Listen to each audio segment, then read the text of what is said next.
বর্তমান সমাজে হাঁটু ব্যথা খুব কমন একটি রোগ। বিশেষ করে সিঁড়ি দিয়ে উঠানামা, টয়লেটের প্যানে বসতে গেলে অথবা নামাজের সেজদায় গেলে এই হাঁটু ব্যথা অনেক যন্ত্রণায় পরিণত হয়। আমাদের প্রত্যেকটা ফ্যামিলিতে এই হাঁটু ব্যথার সদস্য রয়েছেন।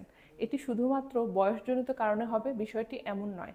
বর্তমান সমাজে খুব অল্প বয়সেও হাঁটু ব্যথাটি দেখা দিতে পারে। এই রোগটি নিয়ে অনেকেই দ্বিধায় থাকেন। কেন হয়, কী কারণে হয়, কি উপসর্গ দেখা দিলে ডক্টরের শরণাপন্ন হওয়া উচিত। আজকের এই ভিডিওতে আমি আপনাদের জানাবো হাঁটু ব্যথার কারণসমূহ এবং চিকিৎসা। আমি আছি আপনাদের সাথে ডক্টর ফারজানা হক জুথি, ভিশন ফিজিওথেরাপি সেন্টারে ক্লিনিক্যাল ফিজিওথেরাপিস্ট হিসেবে কর্মরত রয়েছি। বিভিন্ন কারণে হাঁটু ব্যথা হয়ে থাকে। কোনো ব্যথা দীর্ঘস্থায়ী এবং কোনো ব্যথা ক্ষণস্থায়ী। তবে মোট 3টি কারণে হাঁটু ব্যথা হয়ে থাকে: আঘাতজনিত কারণ, ক্ষয়জনিত কারণ এবং বাতজনিত কারণ। হাঁটু ব্যথার প্রধান কারণ হচ্ছে অস্টিও আর্থ্রাইটিস বা বাতজনিত কারণ।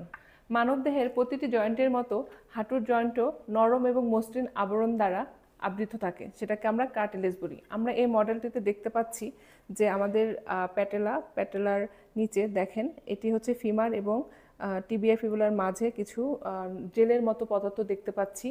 এটাকে আমরা সাধারণত কার্টিলেজ বলে থাকি।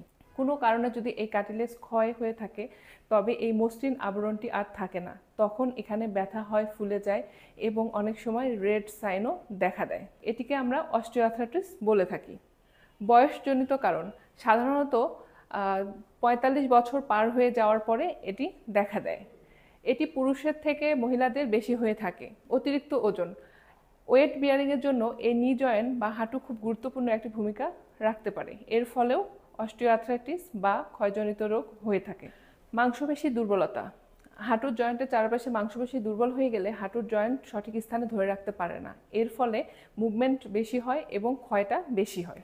আঘাতজনিত কারণ, অনেক সময় আঘাতজনিত কারণে আমাদের হাঁটুর ব্যথা হয়ে থাকে। যেমন খেলাধুলা করতে গেলে আপনার হাঁটুতে ব্যথা পেলে মিনিসকাস ইনজুরি হতে পারে অথবা লিগামেন্ট টিয়ার হতে পারে। এর ফলে আমাদের হাঁটু ব্যথা হতে পারে। পেশাজনিত কারণ, অনেক সময় দেখা যায় অনেকেই দীর্ঘ সময় দাঁড় হয়ে থেকে কাজ করেন অথবা তাদের কাজটা থাকে এমন সিঁড়ি দিয়ে অনেকবার উঠানামা করতে হয়। এছাড়াও ভারী জিনিস বহন করতে হয়, তাদের দীর্ঘ সময় পরে হাঁটু ব্যথাটি শুরু হয়ে থাকে। হাঁটু ব্যথার উপসর্গ, হাঁটু ব্যথা হলে সেই স্থানটি অনেক সময় ফুলে যেতে পারে, জয়েন্ট রেস্ট্রিক্টেড হতে পারে। এর ফলে নড়াচড়া করতে জয়েন্টের ভিতরে একটি ক্রিপ্টাস সাউন্ড হতে পারে, গরম অনুভব হতে পারে এবং অনেক সময় জায়গাটি লাল বর্ণ ধারণ করতে পারে। হাঁটু ব্যথা চিকিৎসা হিসাবে ফিজিওথেরাপি খুব কার্যকর এবং জনপ্রিয় একটি ট্রিটমেন্ট। এটি ব্যথা নিরাময়ে এবং জয়েন্টের মুভমেন্ট ফিরিয়ে আনার জন্য একটি জনপ্রিয় এবং পার্শ্ব প্রতিক্রিয়াবিহীন চিকিৎসা পদ্ধতি। দীর্ঘস্থায়ী হাঁটু ব্যথা থেকে মুক্তি পেতে হলে অবশ্যই আপনাকে খাদ্যাভ্যাস এবং আপনার লাইফস্টাইল পরিবর্তন করতে হবে। এবং আপনি যদি এ ধরনের উপসর্গ দেখে থাকেন তবে নিকটস্থ ফিজিওথেরাপি চিকিৎসকের শরণাপন্ন হবেন। ধন্যবাদ।